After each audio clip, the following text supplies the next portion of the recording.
Lady Graham, Sir Ron and Lady Carter, honourable members of Parliament, kia ora. Have I pronounced it correctly? I hope I have. So there's just an amazing energy here tonight. I've really enjoyed the vibe and the buzz, and I can see the excitement that you've had as a wider extended Maxim family coming together after such a long time. And it's just a real pleasure and privilege for me to be here and to speak to you. And I'd like to say thank you very much to Tim Wilson for the very kind and generous invitation and being part of this recovery, if you like, after COVID. And there's a real sense of familiarity. Actually, this is my first time in New Zealand, but nonetheless, there's a real sense of familiarity in coming here.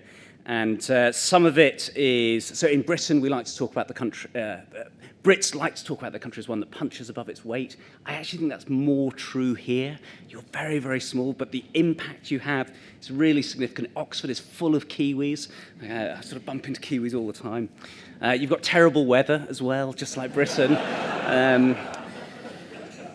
And I'm also aware that I've kind of landed at the same time as you're in the middle of an election season.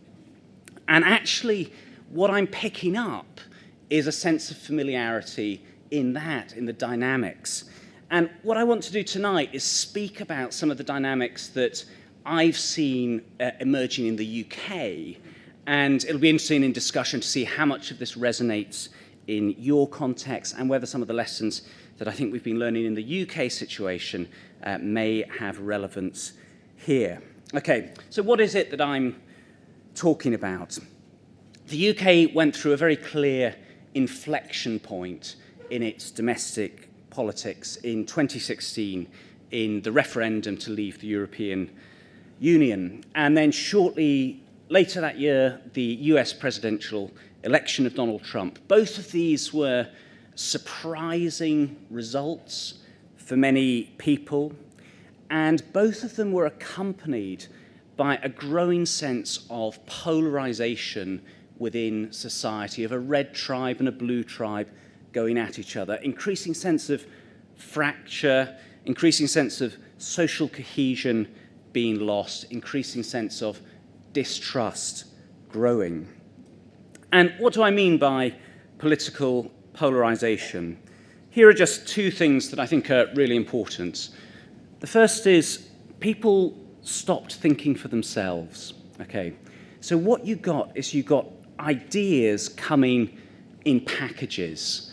So your opinion on gun ownership might predict your opinion on abortion, might predict your opinion on tax policy. These are very different policy issues, and if you're thinking for yourself, you might easily come to different opinions on them. But what happened is they became a package. They became a blue package and a red package on these different areas. And along with that came increasing emotional hostility. So in both countries, there's been a lot of very strong words used from both sides about members of the opposing political tribe. When I vote, it's not so much that there's a positive platform here that I am excited by, it's that I want to keep them out, okay? So there's a growth of what's in the lingo, negative partisanship, okay? I don't like them, I distrust them, I want to keep them out. Okay, and that's the domestic inflection point of 2016. US and UK show this very dramatically, but we've seen this across many other societies, continental Europe, but much wider than that. Brazil, Latin America, Indian subcontinent, similar dynamics, slightly different fissure lines, but nonetheless these polarizing dynamics taking place. And more recently, we have this international inflection point that we've just gone through. Most dramatically, Russia's invasion of Ukraine, but we are clearly now in a different context where democracies and authoritarian countries are contesting for the future of the global order in the coming 20 years. So the question I want to address tonight with you is, how can the pieces of society's jigsaw be put together in a way that promotes flourishing? Okay, human flourishing, societal flourishing, that's what we want, not fracture discontent, and anger. How can we rebuild trust? Okay, that's the question. Right, so some of you may be sitting there thinking, right, trust, it's all kind of, isn't this all a bit utopian, right? Hasn't democracy always been a fist fight, a gutter fight? You know, we come to the election. What's an election? It's a contest, right? It's a competition for power, as Joseph Schumpeter called it. It's an organized competition for political power. Isn't it just utopian to think otherwise? And I want to suggest that it's not. Okay, I want to suggest that democracy, at a very deep level, fundamentally depends on trust. And here's the starting thought to get this idea going for you. When I vote, I go into the voting booth, I cast my lot. What I do in that situation is I agree to be bound by the result, whether it's the result I wanted or not. Okay, that is the fundamental exchange that happens in democracy. We all have different opinions. I certainly know what I want to win. I have my vision of the common good. Yours may be different. And I agree to be bound if there are more of you voting for that outcome than me. That is an extraordinary liability. That is an extraordinary decision to do. Why would I do that? I'm going to do that only if there's a fundamental level of trust about what we collectively are trying to achieve. So I've got to trust that when the people in power come to the end of their term, they're going to step down. Many countries in the world, you can't take that for granted. I've got to trust that. I've got to trust that people aren't going to gerrymander the constituency boundaries when they're in power. I've got to trust that they're not going to pack the courts in favour of... There's all sorts of procedural norms that I must trust people for. So I think as an analogy, it's like going into the boxing ring. Do you trust your opponent in the boxing ring? Well, they're trying to whack you around the head, okay? So in one sense, no. But I do trust my opponent not to come at me with a knife, okay? So there's a kind of level of background trust which is required for the competition to make sense. So the trust that I'm kind of thinking about here is not the trust in individual politicians, leader of this party versus leader of that party.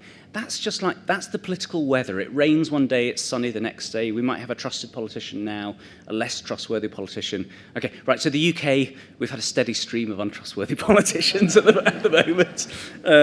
It's been quite good fun sometimes, but we're all sort of breathing a sigh of relief right now in the country that it's all quite boring, politics for a while. But what we're interested in is the climate, okay? That's what matters. The weather comes and goes. What we're interested in is the climate. Politically, what we're interested in is trust in the system, okay? Individuals in the system will come and go. We want to know that we trust the system. And there's a lovely phrase from the British Constitution that I think captures this idea really well. So we talk about His Majesty's loyal opposition. And I love that phrase, His Majesty's loyal opposition. So it's a contest. There's the governing party, there's the opposing party, and they're going to duke it out. They're going to argue it out. They're going to critique each other. And the opposition is loyal. Not loyal to the other party, loyal to, in this case, His Majesty.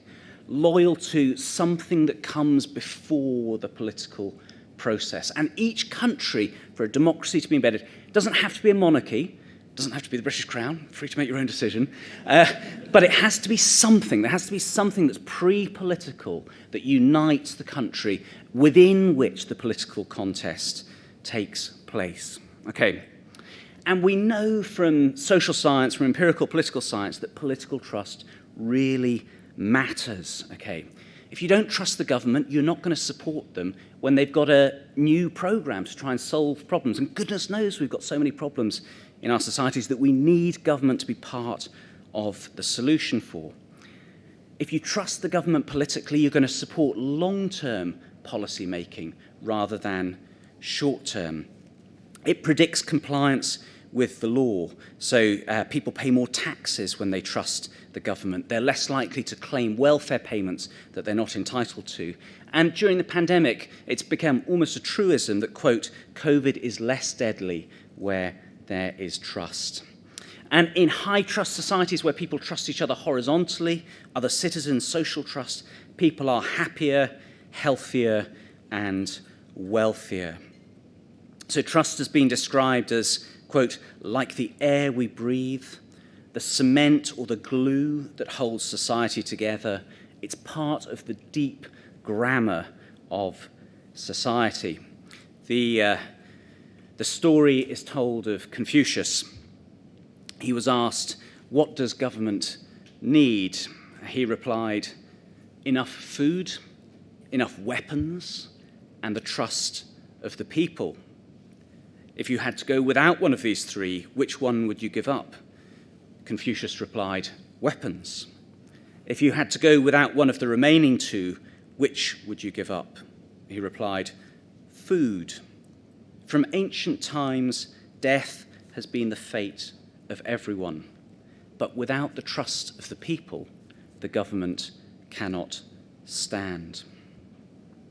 Okay, so I started off by talking about this experience of political polarisation, of fractures within society which are being expressed in political conflict. And polarisation is deadly to trust. It's deadly to trust. So think about how you can be let down by someone you've trusted. They might let you down because they're incompetent, okay? Often happens. They might also let you down because they've betrayed you. Which one is easier to forgive? I think it's incompetence, isn't it? In general. Much harder to forgive bad faith and betrayal. And one of the features of a politically polarized society is that public discussion becomes accusations of bad faith on the part of the other side. So political polarization is like acid eating away at the foundations of a society. Now, where are you as a country?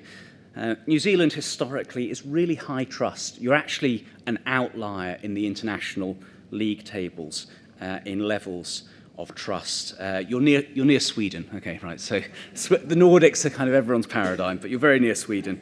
I think you're 59%, Sweden 64%. Okay. Political trust, an astonishing 84% from 2020, which was really recruited successfully in the start of the COVID pandemic, although, as I understand, has become much more controversial since. And there's been a quite dramatic 10% drop in political trust. And the US is the really cautionary tale here. So in the 1960s, 4 out of 5 people said you could trust the government to do the right thing. That figure today, 1 out of 5. And the US is almost ungovernable now.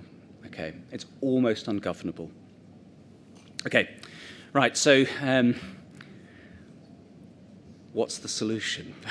Right. Tim's flown me over here, but I have an answer.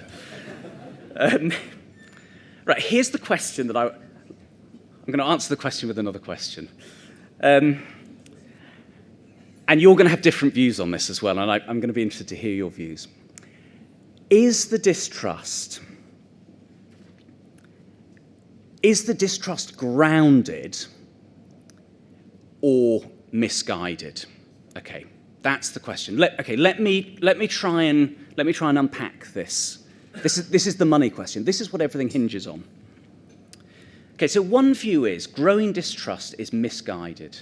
So the poor old public are getting stacks of misinformation thrown at them, and they can't work out what's true and false, and they're being whipped up into a frenzy by social media algorithms which, to drive engagement, promote outrage and hostility. Okay.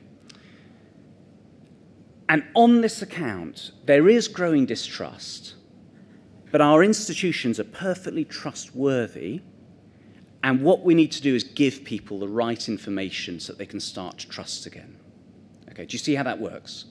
So that's one explanation. Here's the other explanation.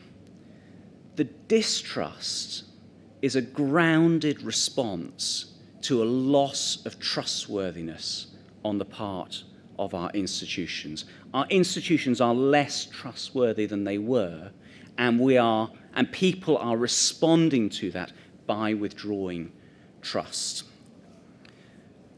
What would this explanation look like? So the idea would be something like, those in power represent an unduly narrow political outlook, defending policies in the language of justice, but priorities often express class-based material interests and social preferences.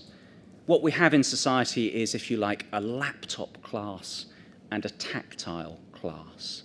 A group of people who make their living by working on a laptop, manipulating symbols, often geographically mobile, able to form and end fluid relationships, and often in positions of social and political power. The tactile class, by contrast, spend their working lives building physical things or growing them, maybe have an instinctive concern for the givenness of human nature and the rootedness of the flourishing life, and celebrate commitment. Okay, so this is an explanation. So the anger that we see is an expression of political exclusion by the tactile class against a laptop class who have control of the levers of political and social power. Right, so I've given you the question. Which is right? Right, this is really difficult to answer. I can't give you any data to knock it down. It's a matter of judgment. Your answer will probably be influenced by where you stand. So you probably want to know a bit about where I stand. Okay, so I'm a member of the laptop class, right? I mean, I brought my laptop with me, and I've used it a lot. I get paid money to manipulate symbols. You know, it's extraordinary. And I belong to an institution, Oxford University, which I'm very proud to belong to. It's a wonderful university, and it's a bastion, if you like, for bringing people into the laptop class. And I know, because I work there, that its members have good instincts, so I think we shouldn't be involved in name-calling. They want the good, in general. But by personal instinct and outlook, I'm actually a member of the tactile class. And my biography that Paul, in his very generous words of introduction, shared, showed that, I think, as well, that I kind of straddle this in my interests. And so my answer to my question is actually, I think it's a bit of both, okay? I think the distrust that we see in our society, certainly in the UK context, part of it is a result of manipulation and of psychology and people running away with the emotion, the very powerful negative emotions on social media. And part of it also seems to me to be a response to this exclusion from political power of a much wider group within society. And the Brexit referendum is actually really excellent evidence for that. We can say more about that in Q&A. And okay, so you might be a bit frustrated. Right, come on, Tom, give us a real answer, a bit of both. You're hedging your bets. So if you push me to get off the fence, it seems to me that the latter point is correct, is substantively correct, that the people, certainly in the context I'm familiar with, who currently exercise power, reflect a relatively slim proportion of the population and have some distinctive and non-representative ideological interests. So if that's correct, okay, you may disagree, if that's correct, the fundamental challenge that we face to renew trust is to renew the elite. It's to renew the people who are making decisions in positions of political power, to bring it about that the tactile class, the interests, the concerns, the outlook is represented in the corridors of political and social and cultural power. And until this happens, it seems to me that distrust is likely to grow, and with it, polarisation. And this is not a new task, okay? This is not a new task. So one episode historically where this has been really front and centre was actually during World War II. So if you look at that period, there was a flourishing of thought by particularly intellectuals.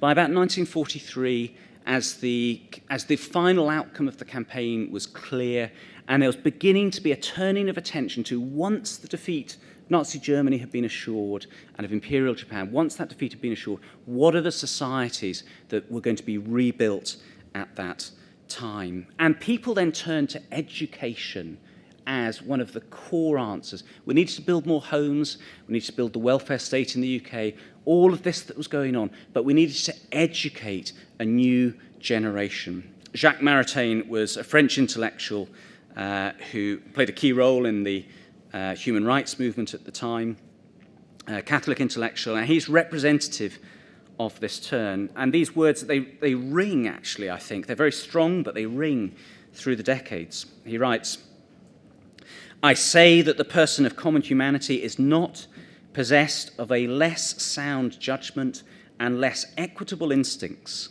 than those social categories which believe themselves superior.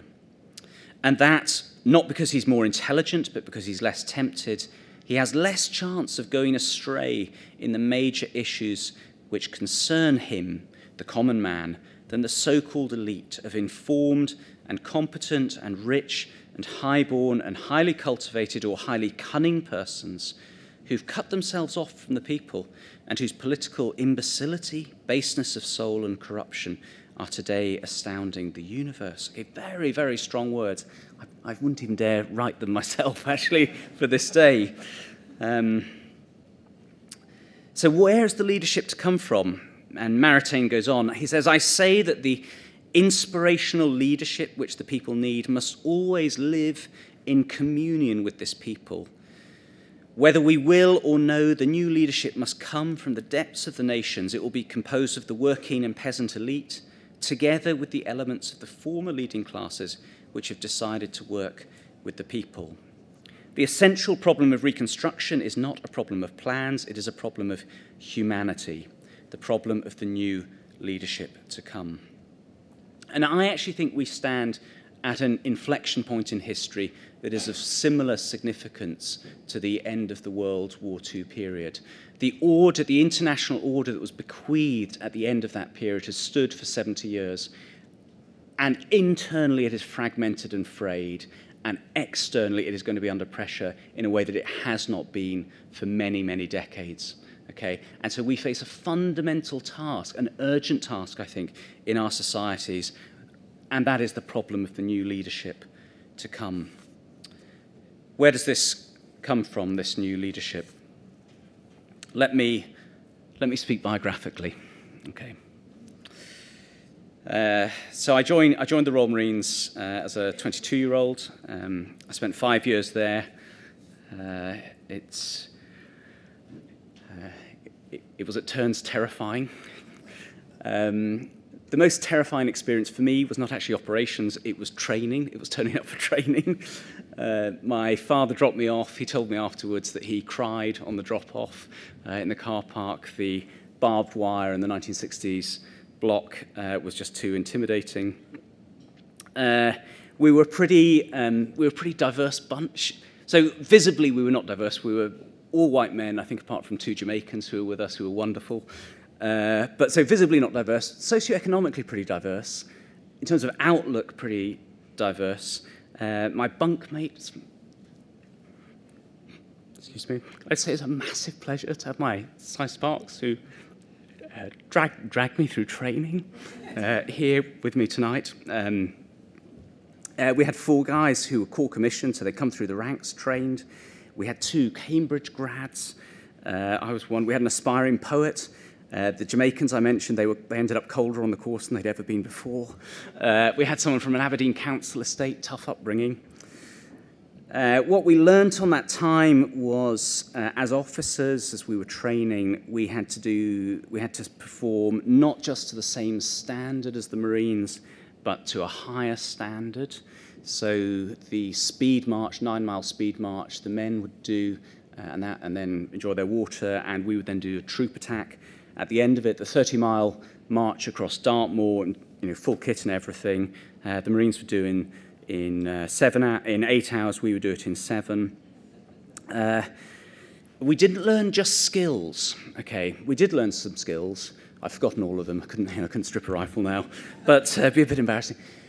We did do that, but it changed who we were. We were cohesive at the end. We were loyal to each other and the wider corps. We were hard. We were ready to deploy, and all of us. I think I'm right in saying all of us deployed operationally, most multiple times. 5 have commanded units. We've had a military cross awarded, a mention in dispatches. I was told by a member of the patrol who was on that military, for which the military cross was awarded, quote, "You wouldn't believe it if Hollywood made the film." We've had an MBE, an OBE. We have one member who lives with PTSD. We have one who has one limb left and is now about to represent the UK at the Paralympics. We have one who died, all those as a result of service in Afghanistan. Okay, why do I say this? There are 2 lessons I want to bring out. Here's the first. Leadership is based on earned respect. The willingness to go further, the willingness to sacrifice yourself, the willingness to serve others. That's how leadership is earned. And we live in a culture now where there are rival calls to this ideal. So there are calls to authenticity. Think of you be you. There are calls to self-definition, of putting yourself first. Think of the self-care movement. And all of these have their place. I don't want to be misheard on that. But the primary call for a leader, particularly in public service, is to prioritize the common good over your personal good. That is what qualifies you for leadership. And this is not a new point. Okay, this is age-old. Edmund Burke, writing in the 18th century, "There is no qualification for government but virtue and wisdom. Wherever they are actually found, they have, in whatever state, condition, profession, or trade, the passport of heaven to human place and honour." The passport of heaven to human place and honour. And the test that Burke proposed for the process by which political leaders are selected should be that it should have a tendency, direct or indirect, to select the person who has a view to duty. Okay, so that was my first lesson. It was a lesson about leadership. Here's the second lesson that I took away from that time. Where do such leaders come from? They come from institutions. Okay, they come from institutions which have formed them, that have generated that have sustained an ethos and a DNA, and they've inducted their members into that ethos and DNA. And the military, the Royal Marines in particular, was that for me. It was formative. And it was unifying. It took a bunch of people from all sorts of walks of life who wouldn't otherwise be together, and it brought us together, and it gave us a shared purpose, shared sense of identity. And thirdly, it was formative, it was unifying, and it was selective. Okay, there were standards of excellence. Campbell, thank you for the intimidating words as I prepared to stand.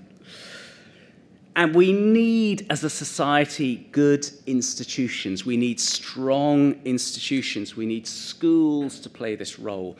Universities, okay, I'm in a university. Universities are not going to be formative, at least not in this way, unfortunately. They might be formative in other ways, which then has to be undone later, unfortunately. I'm part of a bit of the University of Oxford, which I think is doing a great job. Let me hasten to add on positive formation. We need our churches and religious institutions to be formative in this way, to hold standards of excellence out. We need our local communities to be formative in this way. And the workplace is increasingly, the role that the workplace plays in our lives, businesses are increasingly going to need to find that there's an ethos of service which forms people. And we have a key challenge, I think, to sustain these institutions. So 2 lessons: leadership. Leadership is of service. And secondly, institutions. We need strong, robust, healthy institutions to renew the leadership for the younger generations that are coming through, which are going to be playing the part of renewing trust within our societies.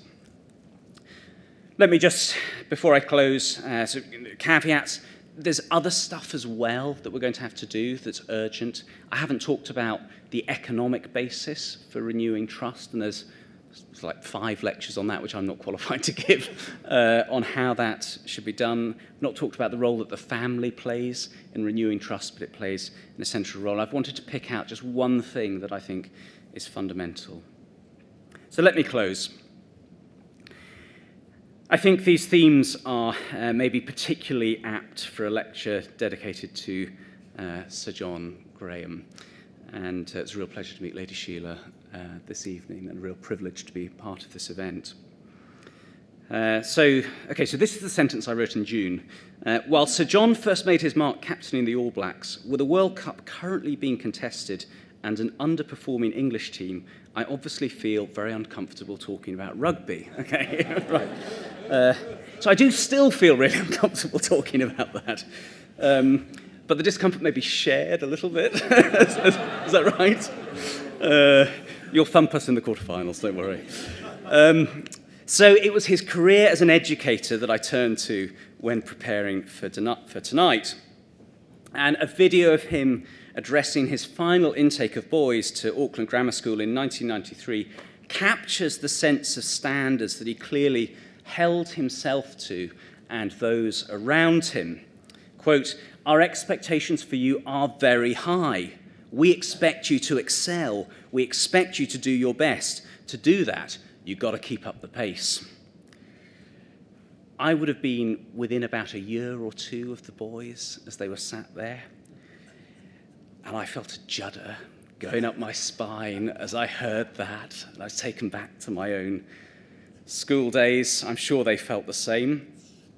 And that seemed to be a constant theme. On his first prize-giving speech as headmaster in 1973, 20 years previously, he stated, quote, "The school will continue to value hard work, discipline, involvement in cultural activities and sport as a firm base upon which young men can establish their own personality and values." And I think Sir John expressed for the grammar school the same core challenge that I think now faces many of our societies: how to be unapologetic about excellence, itself part of a principled framework which unites us and within which pluralism is possible. We now face the challenge in our time of confronting the erosion of trust that I've described. And if we want to hand on societies that nurture the young to be adults, they need to know that they can trust us, one another, and our institutions. And this work must start now. Thank you.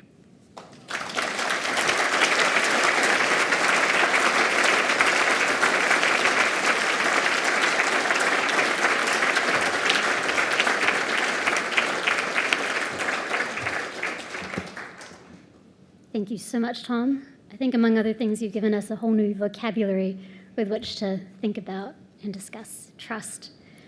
My name is Marianne Spurtle, and it's my privilege to be a researcher at Maxim Institute. I've been in that role since April, but I've been a Maxim groupie for at least a dozen years now. I've always been energized by the discussions that Maxim has fostered around pursuing truth and applying it wisely. I also love how Maxim brings people together, not just around ideas, but physically, like here tonight. And anyone who's been to a Mike night knows that the conversations are always wonderful.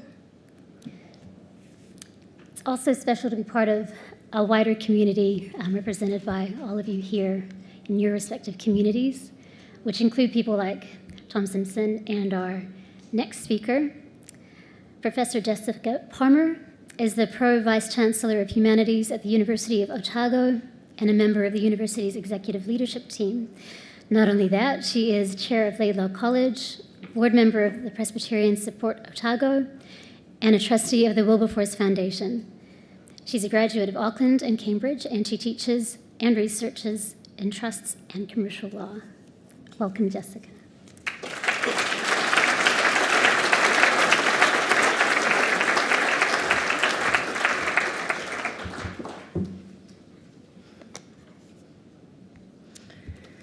Well, tēnā koutou, good evening. It's lovely to be with you all tonight. It's a real pleasure to be here. It was also a pleasure to get the advance copy of Tom's address, because my role is to bring a response, but a response grounded here in Aotearoa, New Zealand. What does our story tell us about these questions of mistrust? And what might our responses be? In what ways are we different or the same to the messages that we heard from Tom? These are interesting times. Historians will say that they're not unprecedented times, and I think it's important for us to remember that. But nevertheless, they bring major uncertainty to us, and it's an uncertainty that we are not used to in this current generation. If we think about the things that we have been facing in the last wee while, a global pandemic that exposed us to state actions that we have not experienced for generations, and that have left us weary of government control. We now face significant economic hardship that is reaching into both our public and private sectors, and will have flow-on effects to come for at least, I think, the next 10 years or so. Regardless of where we may each stand on the issue of climate change and global warming, I think it's hard to deny that our physical environment is in growing need of greater protection and care from us. And in our beautiful land, here in Aotearoa, we're experiencing a second, and in my view, a very welcome and much needed renaissance of te ao Māori. And that renaissance is asking of all of us questions about this nation's identity and about what our future direction ought to be. All of these things, a mix of good and bad, create significant uncertainty for us. And I wanted to add to the story that Tom has told us about what's happening at the levels of government and international relations to what's happening here at home. And it's not just issues of trusting our politicians. It's simply the fact of living in times of uncertainty that challenge our willingness to trust each other, let alone institutions and politicians. The surveys have looked good for a while about New Zealand and our levels of trusts, but most recently, in the last 3 to 4 months, we've had a run of surveys, both locally and internationally, that actually tell us that we're actually joining the rest of the gang worldwide. Unfortunately for us, our levels of trust have dropped across all of the major cultural institutions in society. So a big report out just recently from the Edelman surveys telling us that trust in government, in NGOs, in the business sector, in the media, and in our churches are dropping. And we're seeing signs here of the polarisation that Tom also mentioned. I want to add to the conversation by recognising, I think, 2 additional factors that are playing out internationally and here, but that I guess pull the story down a wee bit to what's happening at the grassroots, what's happening amongst us as individuals, as members of our society. And I see 2 features. One is that our means of communication, the way that we interact with each other, has fundamentally changed, and at a pace more rapidly seen in history than any previous communications revolution I think we've seen. I dare to suggest even more significant than the arrival of the printing press. What do I mean? Well, our modern platforms enable communication with very low barriers to entry. So communication now is instant.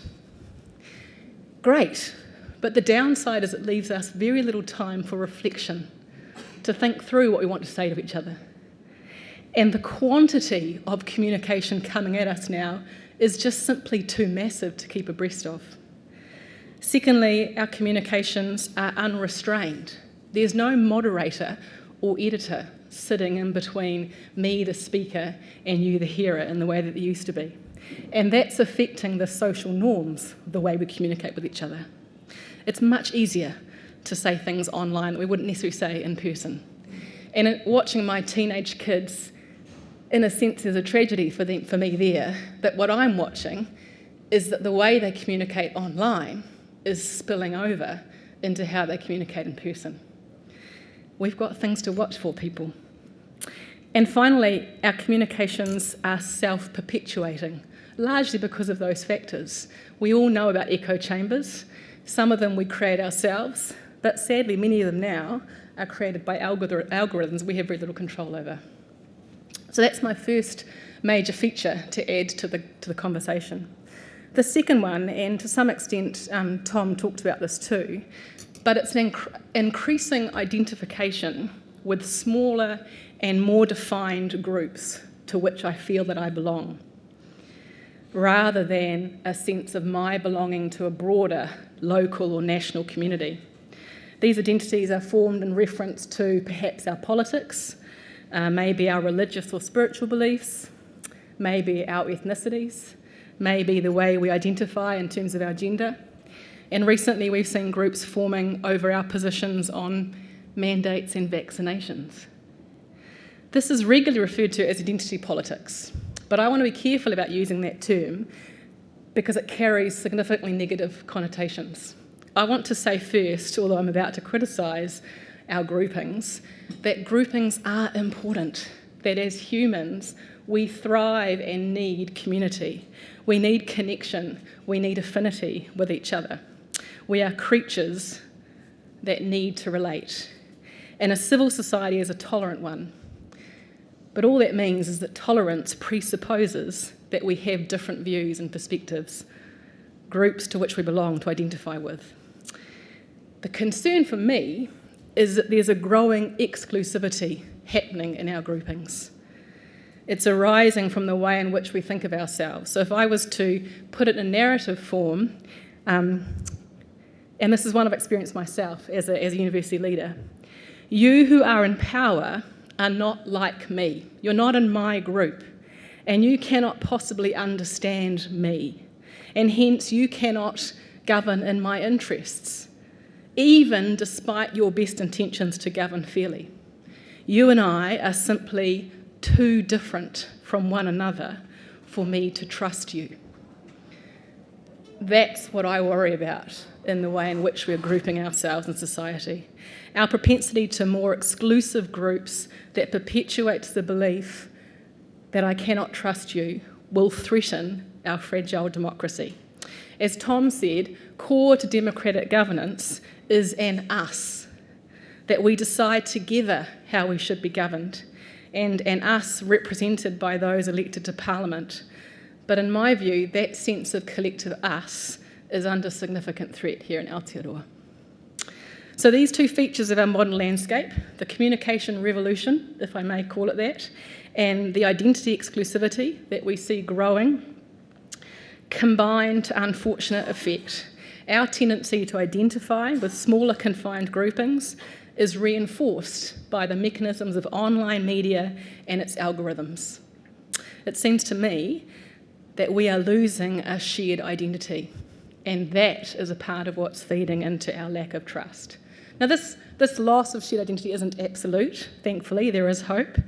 We're still a collective in this country for some purposes, especially in relation to comparing ourselves to other nations. We will continue to believe that we are the best rugby and netball players in the world, even in spite of evidence to the contrary. And I still see moments, movements of hope and unity. Record numbers of people from all walks of life are currently learning te reo Māori alongside each other in wānanga programs up and down this country. Local organisations are playing an increasing role in the provision of social welfare. Some of our most effective mobilisation of aid and assistance following the East Coast cyclone earlier this year came from where?